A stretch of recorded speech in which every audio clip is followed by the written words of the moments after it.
और रुझानों की आपको बात बता देते हैं, पहले अपडेट आपको दे देते हैं। टेलीविजन स्क्रीन पर आप देख सकते हैं कि किस तरह से तस्वीर बदल रही है। महाराष्ट्र की बात कर रहे हैं, 201 पर बीजेपी प्लस यानी कि शिवसेना और बीजेपी आगे चल रही है। वहीं अगर हम बात करते हैं यहाँ पर, चलिए महाराष्ट्र की हम बात करेंगे, लेकिन उससे पहले हरियाणा की हम बात करें क्योंकि वहां पर तस्वीर पल पल बदल रही है। बीजेपी 42 पर, जो कि अब से कुछ देर पहले, चंद मिनट पहले 47 पर आगे थी, और कांग्रेस जो कि 37-38 पर थी वो 41 पर आगे चल रही है, और 7 पर अदर्स। तो सेलिब्रेशन जो है वो कांग्रेस में ऑलरेडी शुरू हो गया है। हालांकि भूपेंद्र सिंह हुड्डा बेहद समझदारी के साथ उन्होंने कोई भी इस तरह की कोई बात नहीं की। हालांकि दबे अल्फाज में कहते हुए नजर आए कि उनकी हुकूमत बनेगी, लेकिन वो कोई ओवर एक्साइटेड नजर नहीं आए।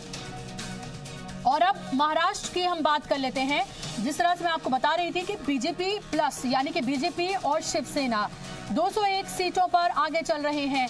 कांग्रेस 69 सीटों पर आगे चले, कांग्रेस और एनसीपी, और 2 पर अदर्स। अब आप ये देखिए, जब आप ये 201 का जो आंकड़ा देखते हैं जो बीजेपी और शिवसेना का है, इसमें ये देखना बेहद अहम होगा कि इसमें शिवसेना की कितनी सीटें अलग से और बीजेपी की कितनी सीटें अलग से हैं, क्योंकि यहाँ पर हमेशा बड़े भाई का रोल शिवसेना अदा करती रही और छोटे भाई का रोल बीजेपी। लेकिन इस बार तस्वीर पूरी बदल गई। लगा कि जो बीजेपी का प्रेशर है, जो पहले शिवसेना ने कायम करने की कोशिश की थी, बीजेपी वो प्रेशर बनाने में कामयाब रही और इसीलिए उसको सीटें ज्यादा मिली और शिवसेना को सीटें कम मिली। उसके बाद शिवसेना ने कार्ड खेला आदित्य ठाकरे का, और 53 साल की पूरी हिस्ट्री में पहली बार ठाकरे फैमिली से कोई भी इलेक्शन लड़ रहा है, और ये बताया जा रहा है कि भाई ये सीएम का चेहरा है।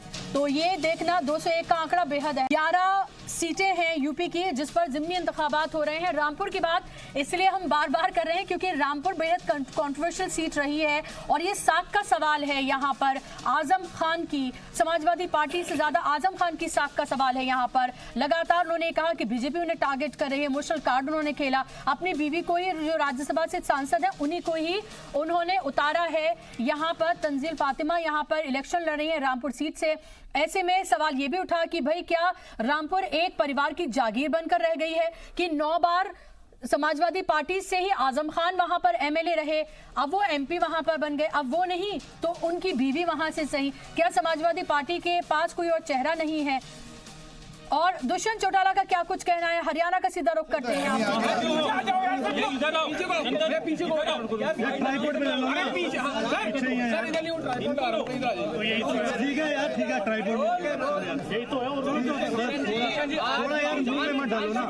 एक मिनट सेटल हो जाए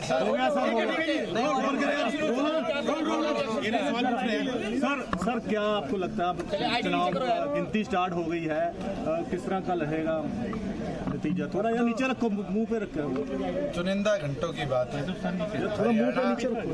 अपना भविष्य मतपेटियों में डाल चुका है। धीरे धीरे आने लग जाएंगे, और ये विश्वास है एक एक कार्यकर्ता की जो मेहनत, 11 महीनों का जो संघर्षशील सफर है, आज हरियाणा बदलेगा, हरियाणा परिवर्तन की राह पर चलेगा, हरियाणा के अंदर एक नया उदय। और ये विश्वास के साथ कह सकता हूँ कि हरियाणा प्रदेश के सत्ता की जो विधानसभा की जो चाबी होगी वो जननायक जनता पार्टी के हाथ में है। और तो समय बताएगा कि जनता ने किस रुख अपना किया है, मगर मेरा ये मानना है कि जो प्यार एक एक वोटर का मिला, जिस तरीके से ताकत एक एक वोटर ने दी, हरियाणा बदलाव चाहता है। बदलाव 5 साल के अंदर प्रदेश को जलाने वालों के प्रति, 5 साल के अंदर प्रदेश के अंदर इनोसेंट लोगों की जान लेने वालों के प्रति, 5 साल के अंदर जिन लोगों ने प्रदेश को खोखला किया उनके प्रति। और मेरा ये मानना है कुछ ही घंटों के अंदर प्रदेश का एक नया उदय आपके सामने। सर अगर बीजेपी की कम सीटें आती हैं, मैं तो ये मानता हूँ कि 26-27 ऐसी सीटें हैं जिनके अंदर आज हम नेक टू नेक। तो आप कांग्रेस के साथ जाएंगे या बीजेपी के साथ? और वो तो जनता के हाथ में है कि उनने कितने वोट दिए, उससे कम भी हो सकती है। आप कांग्रेस के साथ जाएंगे या बीजेपी के साथ जाएंगे, क्या फैसला? रिजल्ट तो आने दो। तो फिर भी आपकी पहली पार्टी कौन सी है? हरियाणा में भविष्य, ये तो भविष्य की गर्व में है कि जननायक जनता पार्टी किसके साथ जाएगी। पहली पार्टी हमारा ये निर्णय है कि हम पहले विधायक दल की बैठक बुलाकर नेशनल एग्जीक्यूटिव की बैठक बुलाएंगे, तमाम साथियों से चर्चा कर इस पर निर्णय। बीजेपी के साथ जाने में कोई परहेज नहीं होगी दुष्यंत चौटाला को? बीजेपी के साथ जाना है, कांग्रेस के साथ जाना है, विपक्ष में बैठना है, ये निर्णय अकेला दुष्यंत चौटाला नहीं ले सकता। 11 महीने में जिस साथी ने संगठन को आगे बढ़ाने में हमारा सहयोग दिया, एक एक साथी से चर्चा कर ही इस पे हमने। हंग असेंबली की आपको लगता है कि हंग असेंबली होगी, हंग असेंबली आ सकती है हरियाणा में? पूरी उम्मीद है। जिस तरह के आंकलन आए हैं, मैं ये मानता हूँ ना तो बीजेपी 40 पार करेगी, ना कांग्रेस 40 पार करेगी, और सत्ता की चाबी जो होगी वो जननायक जनता पार्टी। तो आप अपने लिए भविष्य में किस तरह का रोल देखते हैं? एज ए डिप्टी सीएम अगर किसी को सपोर्ट करते हैं तो दुष्यंत चौटाला ने एज मेंबर ऑफ पार्लियामेंट 5 साल काम किया। संसदीय दल का मैं नेता था 5 साल, बेखूबी से अपनी जिम्मेवारी निभाई। 11 महीने पहले जननायक जनता पार्टी का नेतृत्व करने का मौका मिला। 11 महीने के अंदर एक एक साथी को जोड़कर beyond party lines, beyond caste जाकर एक एक साथी को साथ खड़ा किया। आने वाले भविष्य में कोई भी जिम्मेवारी होगी, दुष्यंत चौटाला पीछे हटने वाला नहीं। हमें चाहिए प्रदेश के अंदर 75% युवा को रोजगार मिले, प्रदेश के किसान को उसकी MSP का 10% बोनस या 100 रुपये ज़्यादा मिले, महिला को, व्यापारी को उसकी सुरक्षा मिले, कर्मचारी को उसके अधिकार मिले। इन तमाम चीज़ों पर संगठन जो निर्णय लेगा उसके बाद ही दुष्यंत चौटाला अपनी जिम्मेवारी तय करेगा। सर सिंगल इस वक्त हमारे साथ दुष्यंत चौटाला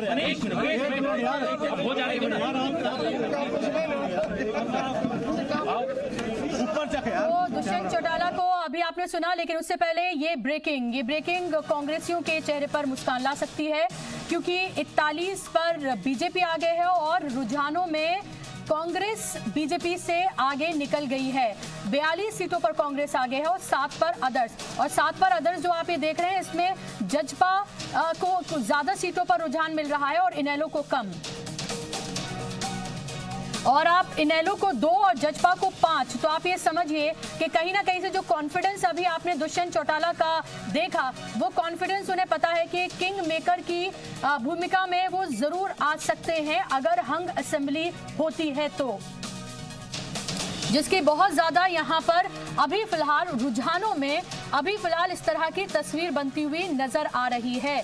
41 पर बीजेपी आगे, कांग्रेस 42 पर आगे, 7 पर अदर्स। और ये 7 जो है, इसमें आपको इंटरेस्ट होगा ये जानने में कि कौन है, तो इसमें आप ये देखें कि इनेलो जो है वो 2 पर आगे है और जजपा जो है, जो कि दुष्यंत चौटाला की जो पार्टी है, अजय चौटाला के बेटे हैं, इनेलो दो फाड़ में बटी थी और यहाँ फायदा होता हुआ जजपा को नजर आ रहा है। और इसीलिए आपने दुष्यंत चौटाला को अभी आपने सुना, वो कॉन्फिडेंट यहाँ पर नजर आए। उनको ये लग रहा है कहीं ना कहीं अगर हंग असेंबली होती है तो वो एक अहम रोल यहाँ पर अदा कर सकते हैं। तो रुझानों में बीजेपी को एक तरह से हरियाणा में झटका मिलता हुआ नजर आ रहा है। इसमें बदलाव हो सकता है, इसमें कोई दो राय नहीं है, क्योंकि बिल्कुल नेक टू नेक फाइट है। और अभी आपने दुष्यंत चौटाला को सुना और मैं भी आपसे इस तरह से कह रही थी कि किंग मेकर की पोजीशन में वो होंगे, इतना उनको कॉन्फिडेंस है, क्योंकि 7 अगर यहाँ पर हैं और इसमें 5 अगर जजपा की हैं, 42 अगर कांग्रेस की यहाँ पर हैं, और अगर ये भी अगर रहता है जो फिलहाल अभी रुझान दिख रहे हैं, तो जाहिर सी बात है कि इसमें जो अदर्स हैं उनकी भूमिका बेहद अहम हो जाती है। और मेरे साथ एक और खास मेहमान प्रविंदर सिंह सेठी साहब पॉलिटिकल एनालिस्ट के तौर पर यहाँ पर जुड़ गए हैं। प्रविंदर जी, बहुत बहुत इस्तकबाल है आपका। हरियाणा की चूंकि हम बात कर रहे हैं, क्योंकि तस्वीर वहां पर बहुत ज्यादा बदल रही है, किस तरह से आप इसको देख रहे हैं? देखिए, हरियाणा के अंदर जो चौटाला परिवार है उसको अभय चौटाला की पोजीशन डाउन है, और जो उनके दुष्यंत चौटाला हैं उनका वो एक तो यंगेस्ट MP बने थे जिसका लिम्का बुक ऑफ रिकॉर्ड्स में उनका नाम दर्ज है। और जब वो उनकी पार्टी से अलग हुए थे तो उन्होंने जो रैली करी थी उसके अंदर करीब 6 लाख लोग सम्मिलित हुए थे, जो 86 के बाद इतना बड़ा जनादेश मिला था। तो उनसे बड़ी उम्मीदें थी, लेकिन ये अभी INL डे से तो आगे चल रहे हैं। और आपने जैसे कहा कि जो इनकी कोऑर्डिनेशन के साथ ही आगे सरकार सरकार बनेगी तो इनकी एक अहम भूमिका रह सकती है। और जहां तक महाराष्ट्र की बात है, और महाराष्ट्र के अंदर शिवसेना का तो अभी रुझानों में मुझे नजर नहीं आ रहा, लेकिन कांग्रेस की बढ़त नजर आ रही है काफी, क्योंकि अभी थोड़ी देर पहले मैं देख रहा था कि नेक टू नेक चल रहा था शिवसेना और बीजेपी का। और वहां पे देखिए जो अलायंस है, जो दो विचारधाराओं का अलायंस होता है, लेकिन महाराष्ट्र के अंदर हमने देखा है बीजेपी अपना मैनिफेस्टो जारी करती है और शिवसेना अपना मैनिफेस्टो जारी करती है। और वो उन्होंने अपना जो सीएम है भारतीय जनता पार्टी ने फडणवीस जी को घोषित किया था, लेकिन शिवसेना ये चाहती है कि उनकी पार्टी का जो और है इसीलिए उन्होंने अपने बेटे को वहां पर उतारा। जी हाँ, तो क्योंकि ये विचारधाराओं में भी टकराव नजर आता है, क्योंकि उनको ये सिर्फ सत्ता के लिए दोनों का कोऑर्डिनेशन हुआ है, क्योंकि उन्होंने 2014 में भी चुनाव लड़के देखा, उसमें दोनों की ही पोजीशन डाउन हुई थी। उनको पता है कि जो एक क्षेत्रीय पार्टी है, जब तक हम उसके साथ कोऑर्डिनेशन नहीं करेंगे तब तक हम सत्ता में नहीं आ सकते। लेकिन ये माना जाता है मनीष जी, खासतौर पर अगर बात करते हैं हम बीजेपी की, कि वो जिस भी पार्टी के साथ अलायंस करती है, बिहार से लेकर तमाम आप जगहों पर आप देखें कि जो क्षेत्रीय पार्टियां होती हैं, जो वहां की लोकल पार्टीज होती हैं, उनको एक तरह से धीरे धीरे जो है वो खत्म किया जाता है, यानी कि उनको डाउन किया जाता है और अपना जो चेहरा है उसको मेन चेहरे के तौर पर प्रेजेंट किया जाता है। यही डर कहीं ना कहीं शिवसेना को भी है, क्योंकि बिहार में तो हम देख ही रहे हैं क्या हो रहा है। यही डर शिवसेना को भी है। क्या आपको लग रहा है कि ये लड़ाई शिवसेना ने अपनी साख की लड़ाई भी लड़ी है कि भाई मेन हम ही हैं और हम ही रहेंगे, और इसीलिए आदित्य ठाकरे का भी उन्होंने लास्ट में कार्ड खेला? नहीं, आदित्य ठाकरे जी का आने का जो रीजन है वो कुछ और है। क्योंकि शिवसेना की अगर बात करें, लास्ट 2014 में शिवसेना जब अलग लड़ी थी बीजेपी से, तो उसे पिछली बार से 2009 से कम वोट मिले थे, जो कि करीब 20% था। तो शिवसेना को इस बार, और शिवसेना ने बीच बीच में लोकसभा के टाइम पे भी और कई बार इन्होंने कोशिश करी कि बीजेपी को अपने आप को दबाने ना दे। जो आप ये बात कह रहे थे कि उनको ये डर था कि बीजेपी उनके सर पे पैर रख के आगे बढ़ जाएगी, तो उस डर के चलते इन्होंने बीच में काफी इधर उधर मुखालफत की और थोड़ा थोड़ा अलग अलग होने की कोशिश करी, लेकिन वो भी इनके अगेंस्ट ही गया। चाहे म्युनिसिपैलिटी इलेक्शन की बात करें, चाहे पंचायत इलेक्शन की बात करें, चाहे हम बात करें लोकसभा इलेक्शंस की, इनको साथ आना ही पड़ा। इन दोनों को पता चल गया कि ये हम एक भाई की तरह अगर जाएंगे तो हम अपने वोट बैंक को पकड़ सकते हैं।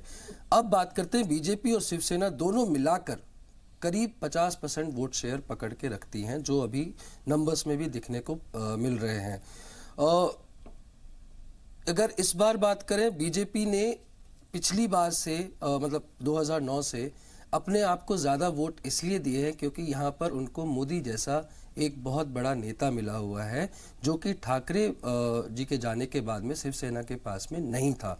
आदित्य ठाकरे जी को लाने का सिर्फ एक ही रीजन है कि एक्टिव पॉलिटिक्स में जब तक ठाकरे परिवार नहीं आएगा तब तक जो उनका कार्यकर्ता है, उनका कैडर बेस है, वो संतुष्ट नहीं होगा। तो ये सिर्फ कार्यकर्ताओं को संतुष्ट करने की एक सोची समझी रणनीति का हिस्सा है कि अगर आज हमें कम सीट मिली है क्योंकि ठाकरे जी की तरफ से कोई भी नहीं है, बीजेपी हमें दबाने की कोशिश कर रही है।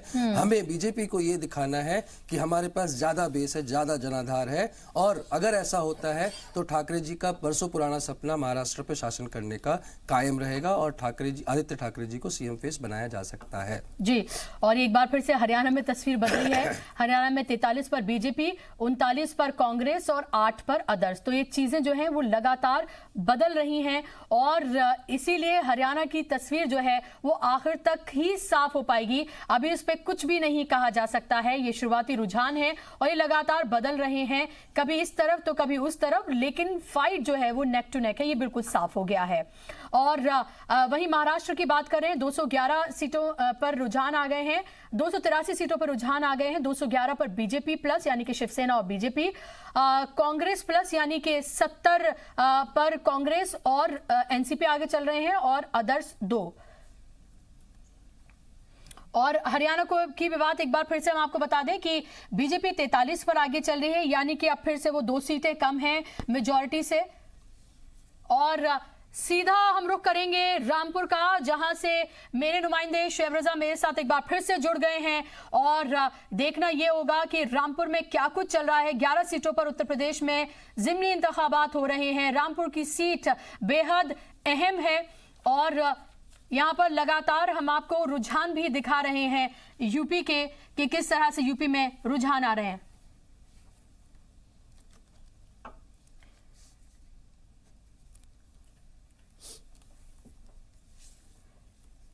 और हम आपको ये बताएं कि यहां पर भी बीजेपी बढ़त बनाती हुई नजर आ रही है। 11 सीटों में से 10 के रुझान है हमारे पास। बीजेपी 6 पर आगे चल रही है, समाजवादी पार्टी 2 पर, कांग्रेस 1 पर और बीएसपी 1 पर आगे चल रही है।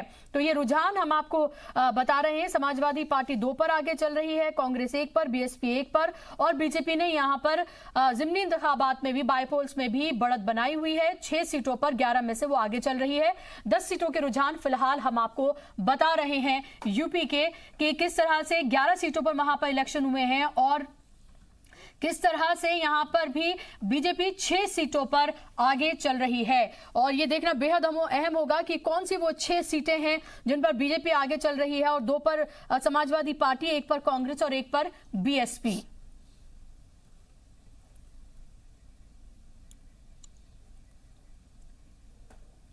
और तमाम मेहमान मेरे साथ बने हुए हैं। पल पल अपडेट हम आपको दे रहे हैं क्योंकि पल पल तस्वीर भी बदल रही है। अभी सिर्फ ये रुझान है, ये भी अभी मैं बार बार आपसे कहूंगी ये भी अभी भी ये शुरुआती रुझान ही है क्योंकि 9:45 बज गए हैं हालांकि, और लगभग यहां पर 2 घंटे होने जा रहे हैं।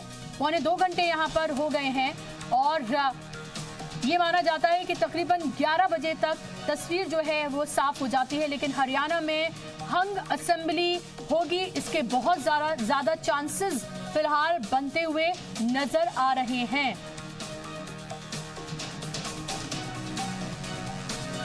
एजाज साहब का मैं रुख करूंगी। एजाज साहब, महाराष्ट्र की बात कर रहे हैं हम 211 पर। अब ये देखना होगा, मैं चाहूंगी, मैं पीसीआर से बोलूंगी कि अगर वो ये मुझे बता पाए कि 211 में कितनी यहाँ पर बीजेपी की और कितनी शिवसेना की है, तो शायद तस्वीर थोड़ी सी नाज़रीन को बताने में साफ हो पाएगी।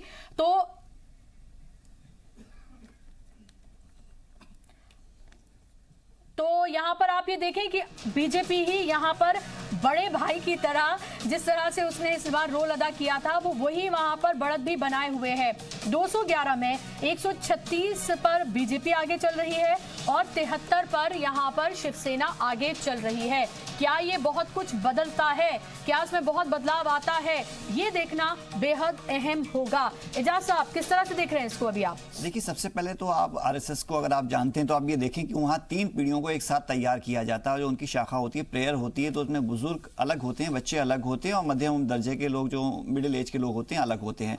तो बीजेपी में एक परंपरा रही है 3 पीढ़ियों को तैयार करने की। अब हमारे साथी बात कर रहे थे कि जो बड़ी पार्टियां होती है, जो नेशनल बीजेपी है, वो छोटी पार्टियों को खा जाती है। देखिए, अगर आप कांग्रेस का इतिहास देखें तो चौधरी चरण सिंह से लेकर चंद्रशेखर के साथ क्या किया। हर नेशनल पार्टी छोटी पार्टियों को जिंदा रहना नहीं देना चाहती है, लेकिन कांग्रेस, जब भाजपा और शिवसेना की बात आती है तो दोनों का एक ही एजेंडा है, कल्चरल नेशनलिज्म। दोनों माटी पुत्रों की बात करते हैं, तो इसलिए बीजेपी को शिवसेना से कोई परेशानी नहीं होती है। उनकी अपनी स्ट्रेटजी, अपनी नई पीढ़ी को वो तैयार कर रहे हैं और बीजेपी हमेशा शिवसेना को सपोर्ट करेगी क्योंकि सांस्कृतिक राष्ट्रवाद में उनसे बड़ा पार्टनर कोई दूसरा नहीं है। अब क्योंकि सारे मुद्दे जो हुए हैं वो ग्राउंड लेवल पे, मतलब मैं कहना चाहिए सारे मुद्दे पिट चुके हैं। साधारण भाषा में सिर्फ सांस्कृतिक राष्ट्रवाद, कल्चर नेशनलिज्म का मुद्दा है। अब बीजेपी को फ्यूचर में आने में जो चैलेंज मिलेगा वो उसी पार्टी से मिलेगा जो सांस्कृतिक राष्ट्रवाद को अपनाएगी। कांग्रेस सांस्कृतिक राष्ट्रवाद के लिए अगर जाती है तो यू टर्न होगा। भविष्य में मैंने पहले भी कहा था कि ऐसी पार्टियां आने लगेंगी जो सांस्कृतिक राष्ट्रवाद की बात करेंगी। तो भाजपा कभी भी ऐसी गलती नहीं करेगी, शिवसेना को अपने से अलग करेगी, ताकि वो शिवसेना एक जमीन तैयार करे सांस्कृतिक राष्ट्रवाद की और बीजेपी को आगे चल के चैलेंज करे। लेकिन शिवसेना के साथ ये मजबूरी है, जो बाला साहब का जो जलवा था वो धीरे धीरे अब खत्म होता जा रहा है। राज ठाकरे अलग हो गए, राज ठाकरे भी काफ़ी इज्जत थी, अब उन्होंने देखा कि लोग उनको पसंद नहीं कर रहे हैं, इसलिए वो सियासत से धीरे धीरे किनारा करने लगे। लेकिन ये युवा हैं उद्धव ठाकरे, और आज की जो हमारा देश है जवान होता हुआ देश है, मोदी जी को आगे बढ़ाने में जवानों का बहुत बड़ा रोल रहा है। तो युवाओं में उद्धव ठाकरे का क्रेज है, इस क्रेज को भुनाने के लिए उद्धव को आगे लेके आए, जबकि उनके खानदानी तय कर रखा था कि हम चुनाव नहीं लड़ेंगे, हम कोई सियासी पद नहीं लेंगे, तो युवाओं को अपनी तरफ अट्रैक्ट करने के लिए, क्योंकि भाजपा ने एक इतने बड़े बड़े बुजुर्ग नेताओं, गडकरी, जावड़ेकर जी जैसे लोगों के बावजूद जिस नौजवान को एक फडणवीस को आगे बढ़ाया था, तो उसी की तर्ज के ऊपर शिवसेना जो है अपने युवा नेता उद्धव ठाकरे को आगे बढ़ा रही है, ताकि मोदी जी धीरे धीरे बुजुर्ग हो जाएंगे 6-7 साल के बाद, ताकि उनका फ्यूचर एकदम उज्जवल हो। इसलिए वो युवाओं को अपनी तरफ अट्रैक्ट करने के लिए उद्धव ठाकरे को आगे लेके आई। ये कोई नई चीज नहीं है, एक अंडरस्टैंडेबल है। कांग्रेस ने भी इसको आगे बढ़ा था, राहुल गांधी को, लेकिन कांग्रेस ने वो तैयारी नहीं की 3 पीढ़ियों को एक साथ तैयार किया जाए। हर पार्टी में ये परेशानी होती है, या तो खानदान से जुड़ी होती हैं, या कि जी मुलायम सिंह चले जाएंगे तो उनका बेटा आ जाएगा। कार्यकर्ताओं की भी 3 पीढ़ियां आगे लेके चलना चाहिए। और जो सबसे बड़ी बात मैं सुबह से कहना चाह रहा हूं, मुझे मौका नहीं मिला, कि सबसे बड़ा मुद्दा कल्चरल नेशनलिज्म का है। तो ऐसा लगता है कि मुसलमान राष्ट्रवाद के खिलाफ है, तो ये मुद्दा जो हो जाता है मुस्लिम और एंटी मुस्लिम हो जाता है। जबकि हमें ये जानना चाहिए, हमारे मुल्क के हिंदुओं को भी समझना चाहिए और खासकर मुसलमानों को समझना चाहिए, कल्चरल नेशनलिज्म मुसलमानों का बहुत बड़ा योगदान रहा है। मैं आज उनसे एक सवाल करता हूं कि जब रसखान कृष्ण लीलाएं दिख रहे थे तो क्या उनको ज्ञानपीठ अवार्ड चाहिए था? जब ज़ैनुल आबिदीन जो पांडुलिपियां संस्कृत की इकट्ठी कर रहे थे, कलहड़ से राज तरंगिणी दिखवा रहे थे, तो क्या उनको भारत रत्न चाहिए था? या हमारे जो हजरत अमीर खुसरो थे वो इतने वाद्य यंत्र बना रहे थे, बसंत का त्योहार मना रहे थे, तो क्या उनको मिनिस्टर बनना था? क्या हमारे दारा शुको साहब को इतने बड़े महान फिलोसफर थे, उन्हें वो क्या किसी नेता की चमचागिरी करना चाहते थे? क्या वो भाजपा की मदद से राष्ट्रपति बनना चाहते थे? नहीं, कल्चरल नेशनलिज्म हमेशा रहा है। मुसलमानों ने सबसे जिस चीज को अहमियत दी वो ये था, पहले देखिए अशोक का हम इतिहास देखेंगे, इसके अलावा 1-2 ऐसी मिसालें मिलती हैं जहां पे भारत एक बड़ा इलाका था, लेकिन मुसलमानों ने इसको एक बड़ा बना के एक नेशनलिज्म का कंसेप्ट दिया, उसके बाद कल्चरल नेशनलिज्म का कंसेप्ट दिया। मैं आपके पास लौटूंगी। आपने बहुत वैलिड पॉइंट्स यहां पर उठाए हैं, क्योंकि पल पल यहां तस्वीर बदल रही है। लोगों को अभी जो आंकड़े यहां पर नजर आ रहे हैं, जो आदाद-ओ-शुमार नजर आ रहे हैं, उनमें ज्यादा इंटरेस्ट अभी फिलहाल दिख रहा होगा। और वहीं अगर हम बात कर रहे हैं प्रविंदर जी, अगर हम एनसीपी और कांग्रेस की अगर बात करते हैं, तो यहाँ पर जो आंकड़ा आपको नजर आ रहा है 72 का, इसमें एनसीपी यहाँ पर उसने कांग्रेस से ज्यादा सीटें हासिल की हैं, मतलब अभी जो रुझान है। देखिए, ये बड़े शुरुआती रुझान है, कई चीजें फेरबदल होती हैं, ऊपर नीचे होती हैं, लेकिन जो बड़े दायरे में देखें तो जैसे पिछले चुनावों में देखा, रुझान ही नतीजे के रूप में उभर कर सामने आए थे।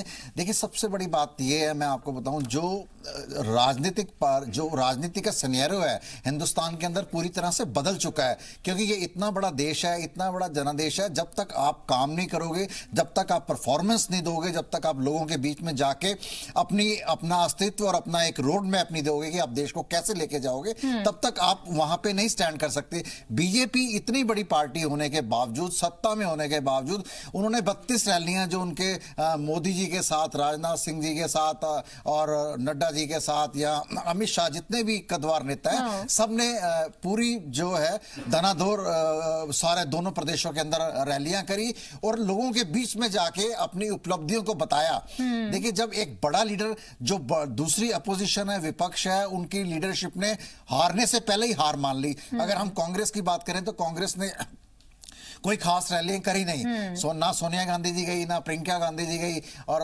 राहुल गांधी ने भी कुछ अटपटे मन से जो भी करा है। जो लोकसभा में जो जोश नजर आया था उनका, और कर्नाटक वगैरह में जो नजर आया था, वो नजर नहीं आया। हाँ, उनका वो जोश, उनका जो उत्साह पिछले चुनावी नतीजों के बाद बिल्कुल उनका जो मनोबल है वो गिरता हुआ नजर आया। और उन्होंने, और एक बार ये अपडेट भी देते हैं, 288 सीटों पर यहाँ पर रुझान आ गए हैं। 217 पर बीजेपी आगे है, 69 पर यहाँ पर कांग्रेस आगे है और 2 पर अदर्स। 217 के इस आदाद-ओ-शुमार में आंकड़े में अगर आपको इंटरेस्ट है तो मैं आपको ये बताते चलूं कि इसमें शिवसेना और बीजेपी के बीच में बहुत बड़ा फर्क है।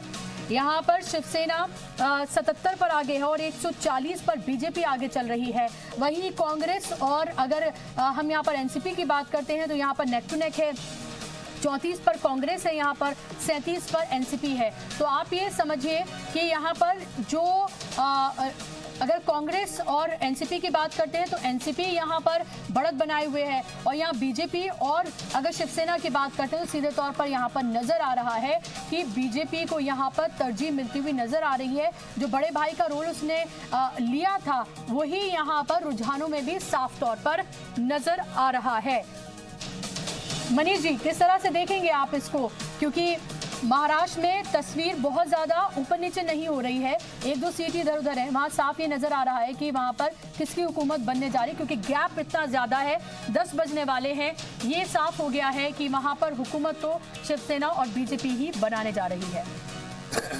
बिल्कुल, जैसा अभी परविंदर जी ने कहा कि बहुत जल्दी होगा ये कहना और फैसला देना कि किसके तरफ सरकार बन रही है, लेकिन जो अभी तक रुझान आ रहे हैं वो ऐसा लग रहा है कि 2014 फिर से रिपीट हो रहा है। उतना ही वोट शेयर, उतने ही लगभग सीटें, 122 प्लस 63 प्लस 42 प्लस 41 यही चल रहा है। तो जो है कि बीजेपी जो सोच रही थी कि हम बहुत बड़ी पार्टी बन के निकलेंगे और शिवसेना के बिना भी हम लोग आगे बढ़ सकते हैं, वो नहीं हो पाएगा।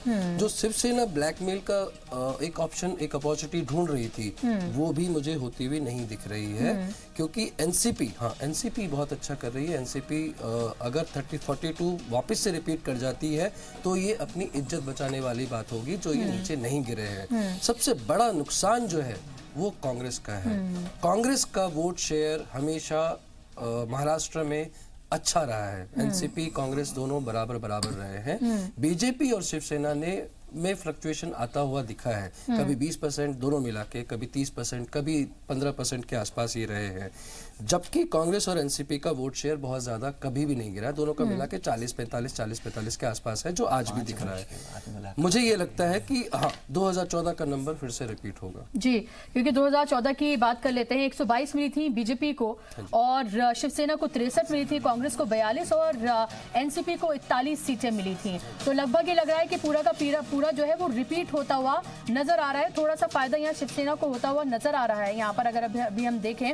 हालांकि बीजेपी को भी यहाँ पर फायदा होता हुआ नजर आ रहा है, दोनों को ही फायदा होता हुआ नजर आ रहा है, लेकिन कोई बहुत बम्पर, कुछ ड्रास्टिक कोई चेंज नजर आए वो नजर नहीं आ रहा है। ये भी बहुत बड़ी बात होती है कि अगर जिस 5 साल जिनकी हुकूमत रही हो, हालांकि वहां पर तो कितने साल हो गए वहां पर, लेकिन ये देखना होता है कि एंटी इनकम्बेंसी यानी कि कोई मसला वहां पर नहीं है। और अगर इस तरह के सामने आंकड़े नजर आते हैं तो जाहिर सी बात है ये पूरे तौर पर ये साफ कर देते हैं कि एंटी इनकम्बेंसी कोई वहां पर फैक्टर था ही नहीं।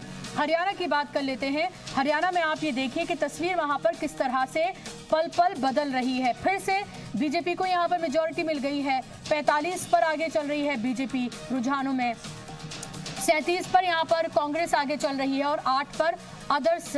इस 8 में जो है उसमें जजपा का हिस्सा ज्यादा है, ये हम आपको लगातार बता रहे हैं। यानी कि दुष्यंत चौटाला को कहीं ना कहीं से जो उन्होंने पार्टियां अलग की उनको इसमें कामयाबी मिलती भी नजर आ रही है। हालांकि आईएनएलडी की बात करें, टोटल मिलाकर 2014 में 19 सीटें ही मिली थी दोनों को। तो अब ऐसे में एक तरह से देखें टूटने के बाद नुकसान ही है, क्योंकि दोनों का मिलाकर भी अगर 8 का आंकड़ा आ रहा है तो ऐसे में नुकसान है एक तरह से उनको। और यहाँ पर कांग्रेस की बात करें तो कांग्रेस को काफी बढ़त है, कांग्रेस को 15 सीटें मिली थी पिछली बार और 47 मिली थी बीजेपी को, यानी कि 2 ही सीटें वो मेजॉरिटी से ज्यादा हासिल कर पाई थी। तो ऐसे में बीजेपी को फिलहाल रुझानों में नुकसान, कांग्रेस को काफी फायदा यहां पर होता हुआ दिख रहा है। और आईएनएलडी को मैं ये कहूंगी कि टोटल में अगर आप देखते हैं टोटलिटी में तो नुकसान ही है। हालांकि अलग अलग अगर हम देखते हैं तो ये कहा जा सकता है कि दुष्यंत चौटाला को अलग होने का फायदा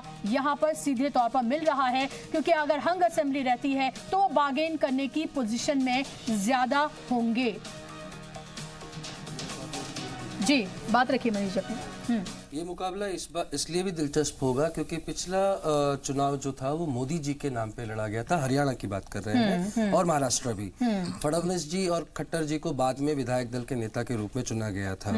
इस बार ये इलेक्शन 2 मुख्यमंत्रियों के बीच में लड़ा जा रहा है। हुड्डा जी जो पूर्व मुख्यमंत्री थे, 10 साल मुख्यमंत्री रहे हैं, और जी जो 5 साल मुख्यमंत्री रहे हैं।